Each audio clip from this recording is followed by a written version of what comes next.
Well, the Quincy Good Scouts Breakfast is coming up. It's November 15th at the Terrell Room this year. So Ray T-Bird just stopped on by, of course, to tell us all about the scouting program and about this year's breakfast. Good to see you, Ray, as always. Great to see you, Joe. Always a pleasure to be here. Thanks for having me. You bet. It's an annual event, right? It's an annual event. Yeah. Obviously, we took a break during COVID. Oh, yeah. You know, for public health and safety reasons. Yeah.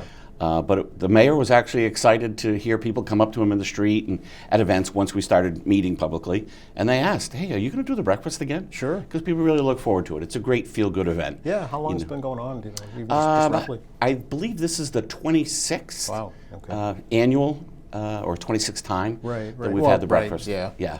COVID delay. COVID delay, exactly. Everything's got an asterisk in it. Oh, I know. Yeah, Those past but couple it goes years. back to the old Paul Harold, Chuck Phelan days. Yeah. They really started initially to help raise funds to build some cabins at Camp Massasoit down in Plymouth. It was an old Boy Scout camp, doesn't exist anymore. But see, okay. and it was at the time that's what they needed help with, and the community wanted to help with that, and so they started it, and it just has rolled on since then. Yeah. So it's what been great. are the funds used for lately? Lately, the need is really for individual families. okay. Need for like camperships, helping with the cost of summer camp. You know, probably the best example I can think of is families that have 2 or 3 children in scouting, and it's $600 a piece. Is it really? To go? Oh. You know, $550, $600 in orders of magnitude. Yeah. Depending on which camp you go to. But a family will have to make a choice. You know, I've got 2 kids or 3 kids in scouting. I can't afford $1,800 Oh, that's tough. Yeah. to send you away for a week. You know, we just don't have that sort of spare cash. So they're forced to make, Joey, you can go this year, and Bobby. Oh, and Sue, no parent wants to make that Nobody wants to decision. make that Yeah. decision, exactly. So we want to make those economic barriers go away and give every scout the opportunity to go to summer camp. We really believe it's transformative. Not only summer camp, but even just a regular outing. If I can share some good Please. examples Yeah. with you, because we received a bunch of applications. We've probably got about $22,000 worth of asks last year, and we were able to fill 14,000 of it. So we're proud of that. Every applicant got something. But some examples that I wanted to share with you is we had a scout, there's an annual event, it's called Flags on the 48, and it memorializes the 9/11 tragedy. And there are 48 peaks in the White Mountains that are over 4,000 feet in elevation. Okay. And on that one day, the entire hiking community comes, and there'll be 25 or 50 people on each peak, and they bring up a segmented flagpole, and they fly a flag, the American flag, all day long. I've never heard It's of that very before. cool. It's very Okay. cool. Very patriotic. Yeah. Gives us a chance to talk to the kids about what happened, to not let terrorism rule the day. What does patriotism mean? You know, all those sorts of things. Well, the peaks are named after presidents, right? Exactly. Washington, Adams, Jefferson. Adams, Yeah, okay. exactly. So, but there was one scout who obviously came from an economically challenged family, didn't participate in a lot, but was definitely patriotic. He was a kid who would have a flag on his backpack or would always want to be in the color guard. So he asked me, hey, Mr. T, what would it take to participate? What does it cost to participate? I go, it's nothing. There's not even an overnight fee. Like, you just have to be able to hike up and climb a 4,000 footer.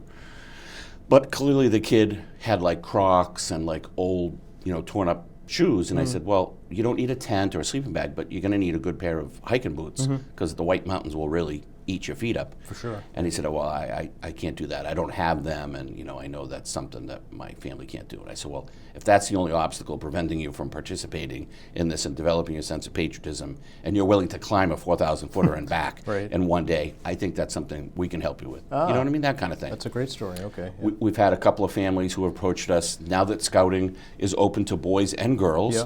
we have more and more families that will have a daughter and 2 sons in scouting, and they're excited about that because they believe in the program and it's great and they see the impacts. But then it comes summer camp time and they're like, oh, I can't afford afford it, $1,800. So we can help them with that. Obviously, we don't pay the whole thing, but they can apply for some assistance. Okay. We had a scout who wanted to go to a leadership camp. He had progressed through scouting and through the leadership ranks and knew that next year he was going to be the senior patrol leader in charge of dozens of kids, some of his peers who were older than him. And he said, I'm nervous. Like, I don't know that I can do that. I said, well, you've been through the leadership classes. There's really only one more. And he goes, yeah, but it's only offered in West Virginia this summer. Oh. So he said he looked into it, and it was like $800 worth of travel expenses and $800 for the course. So I said, well, maybe that's something we can help you with. So his grandparents chipped in, his parents were divorced, they each chipped in, and we were able to help out with at least half of it Okay. to make it happen Make for it him. affordable, yeah. Yeah, and so he went away to leadership camp. It's called the National Advanced Leadership Experience, and he developed his skills, sharpened his tool set. So we're really proud to be graduating kids at 17 years old Yes. who have Yeah. stronger leadership skills than many of us have. You know, Well, and these are life-changing experiences. they're life-changing that experiences. these kids That's are what it's having about. because of that. It's yeah. meant to be transformative. It's Right. meant to prepare them, not only in terms of resiliency and dealing with the challenges of life, but in terms of leadership skills and socialization Yeah. skills. Yeah, and these kids want to be servant leaders. You know, they are all about serving the community. Yes. So, Yeah. potential future elected officials. Absolutely. Or Absolutely. nonprofit leaders. I mean, you never know. Nonprofit, what can go- exactly. Yeah. Yeah. What's the current kind of state of scouting in Quincy, Ray? How many troops are there? How many kids are there involved? Yeah, sure. That's a great question. COVID was devastating to so many things, and scouting was not exempt from that. We are down to 2 Scouts BSA troops, traditional Boy Scouting troops. There's Troop 6 out in House Neck, and they have their affiliated pack, Cub Scout pack with them. And then we have 42 in Quincy Center, which also not only has a Cub Scout pack dealing with the elementary school age kids, the middle school, but we also have a venturing crew that's very robust, and that deals with high school, even up into college age, up to 21-year-old kids. And those kids are doing community service projects and doing some high adventure stuff, climbing mountains, whitewater rafting, snowshoeing in the winter, all that sort of thing. So it's really great to see the impact. And Yeah. then there's the Girl Scouts. The Girl Scouts operate in smaller troops. They tend to run 6 to 8 girls, and there are about a half dozen of them scattered around the city. Okay. So Yeah. I know all of them are involved in volunteering opportunities throughout the city. Correct. In the schools. In the at schools, public events, things yeah. like that. Yeah. I know the Girl Scouts recently did a project up at the dog park up in Corey Street really? Hill. Yeah. I'm doing an Eagle project right now at the Bernazzani School. I'm doing one at Freedom Park. Yep. So the kids just continue to give back. That's great. And that's another thing that the Quincy Friends of Scouting helps with. If an Eagle Scout candidate needed some assistance, I've planned this project, and this park bench is, $800. Can you help me with it? Okay. That kind of thing. Because we're giving back to the community, but through the child. Yes. Yeah. Yeah. Who can be a scout in Quincy, and how do they do that? Sure. The youngest age is 5. Okay. And Wow. we would call that a lion. Okay. In sort of kindergarten, first grade age. And they can do it through beascout.org. Okay. Or through the Quincy Friends of Scouting website, qfos.org. Okay. At the bottom of the page, there are links for both Girl Scouts and Boy Scouts, or GSUSA, BSA, links to take you to those membership joining experiences. And it goes all the way to 21. Okay. Yeah. And is there cost for that as well? There's a national fee Okay. to pay to national for registering with them. There's a local council fee, and then there's a local unit fee. Okay. And that changes on unit by unit basis depending on how active they are Yeah. and what their activities are planned. Okay. Some units will do something every single month. Yes. Some will meet every single week. Some will only meet once a month, and some will do activities every 2 or 3 months. Sure. Depending on that level. Okay. And is that cost also prohibitive, do you think, or is that pretty achievable by most families? I think it's pretty achievable Okay. for most families, not all. Okay. And so there are some that need help, and that's again something that can help QFOS with helps that? with. Okay, yeah. Absolutely. But I would say that it's modest compared to so many kids are doing sports now. Yeah. Oh yes. Yeah. And the cost of joining even soccer, never mind football and Hockey, I think is- skates yeah. and sticks and Yeah. ice time. Oh, the padding You know, and it everything, yeah. becomes $1,000 Right. or 2 or 3. Sure. To join some of those sports. And so scouting, I think, at about $250 per Okay. year is pretty modest. Yeah, okay. Considering it's a year-round program, it's 12 months of the year. It's not Right. just a season. It's not just the spring or the fall. I think is pretty reasonable. Yeah. Yeah. Yeah. Do you need leaders? Talk about the leadership. At the different. troop Sure, levels, yeah. absolutely. You always need leaders. Okay. I mean, the youth are learning from the leaders. right. Not everybody wants to sleep on the ground in the snow and camp, and I get that. Right. But there's a lot of volunteers, adults in the community that have skills that the kids can learn from, even if it's just as a merit badge counselor. A merit badges aren't like a doctoral thesis. Like even there's a merit badge for dentistry. No kidding. We're not really trying to teach somebody to be a dentist. Right. It's to expose them to someone who has a passion for dentistry, all right. and to see if maybe they internally have a passion for Oh, that. so it's like and an would want- internship, sort of. It's like an internship, Okay. right? Without doing the work. Right, We're yeah. not going to be an indentured servant for 6 months. But That's right. You may meet with a dentist or a dental hygienist or Yep. somebody that's in that field for 6 hours or Okay. 6 days, depending on the merit badge, and get an exposure to it. And hopefully that passion will spread on. There was a really interesting study done by Gartner, I believe it was, that 80% of scouts were attributing the career that they were in to a merit badge. That they first got exposed to it in a merit badge. Well, and it makes sense. It clicked a trigger and went, Yeah. oh, I really want to be a geologist Right. or a doctor or an architect. Yeah. There's an architecture merit badge, there's plumbing, there's electrical. No kidding. And Mike Barry, who's out on the neck, great guy, great longtime scouter, he was involved in the IBW for the longest time. Sure. And he used to host the merit badge event at the IBW Hall in Dorchester, in Freeport. sure, And it was all the trades. So a kid could go and get exposed to electrical and carpentry and plumbing and potentially become engaged in the trades as a career. There's a great need for those right now, There's a for great sure. need yeah. for those, But yeah, it makes absolutely. sense because I mean, if the scout is pursuing that avenue, then they obviously have an interest in it to begin with, right? Exactly, Yeah. Exactly. So- Let me tell another story. Yeah, go ahead. I apologize, but we were doing an Eagle Court of Honor, which is a celebratory event. Once an Eagle achieves that and it's officially awarded to them, we present it at an Eagle Court of Honor. And those Eagle Courts of Honor are most typically held in a church, Okay. in the basement or what have you, sometimes in the sanctuary. And we had this one particular one, this goes back about 5 or 6 years ago. We were celebrating a couple of scouts, great, woo, and they got their badges. And then there's a little receiving line, and then we go downstairs into the community room and have a little break bread and have some pizza or whatever. But the scouts, I encouraged them to stay behind and help clean up the sanctuary, put all of the candles and flags away and the booklets. And I had one scout who happened to be sitting way in the back.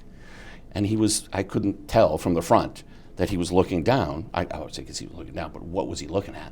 So I walked all the way back to say to him, hey, why don't you help clean up like everybody else? Yeah. And he was reading the Bible Oh, so intently, Wow. like it was a comic book. Really? Like, oh my God, I can't put this down. Interesting. And he looked up at me and goes, I know I should be helping the other kids. I go, oh, no, you're fine. You just stay there. If you have interest in doing that, and sure enough, he became the chaplain's aide. We sent him away to camp to learn Wow. how to be a leader spiritually, how to Yeah. respect all faiths, and lead the troop, spiritually in Yes. that way. He's gone on to receive medals, and I wouldn't be surprised if, that became a career path for him. that was an inadvertent way was to an expose somebody inadvertent to way. their future. Yeah. Exactly, but Wow. you never know. You never know. Until you try. Right. And you do something. Yeah, well, I that's- promise you, sitting home on the couch isn't going to spark you. Well, no, yeah. Unfortunately, I don't think there's any merit badge for social media. right, no. How do you determine which areas to offer merit badges in? Well, it goes back to the volunteer question. okay. If I don't have a volunteer in that area, Yeah. then I'm not going to bring it up I see, to the okay, child, gotcha. right? Yep. So whether it's you're helping with transportation or teaching a skill, knot tying, fire building, cooking, Yeah. what have you. We have some people that are professional chefs, Mm-hmm. but they like having the break of teaching kids see. how to cook and how to cook in a wilderness setting. Oh. You're not in a chef's kitchen anymore. Okay. How do you do that without a frying pan? Or, Two sticks together, yeah, the old right. adage, yeah. Or scrambling eggs with Yeah, a well, stick. or right, yeah. something. Not that I would do that, but that's that sort of mentality. okay. Yeah. So we can always use adults. Okay. Always help. And even if you don't have those skills, certainly donating is a part Sure, of of course. supporting scouting. Yes.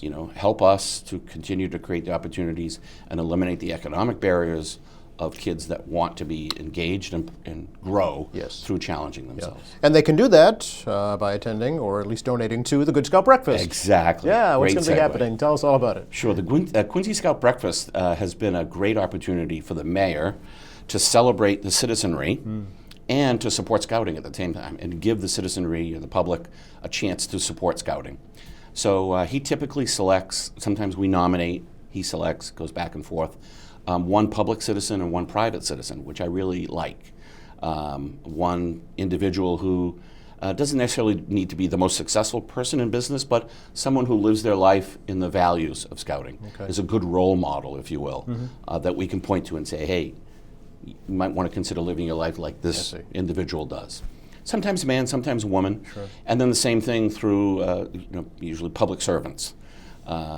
We discuss an individual. So this year is Al Grazioso, who has been the commissioner for the Department of Public Works for a long time, is doing yeoman's work. I mean, it's a really difficult job, and the mayor, certainly one of his attributes is is public service and the amazing job that the Department of Public Works has done keeping up with all the sidewalk repairs and storage work, all of the infrastructure work that's not pretty until it's not done, Right. and then everybody complains about it. Yeah. So Al, I just think, has been a great guy, a great public servant, and a great attendant to the needs of the public and addressing those needs. Okay. So we're very proud to have him.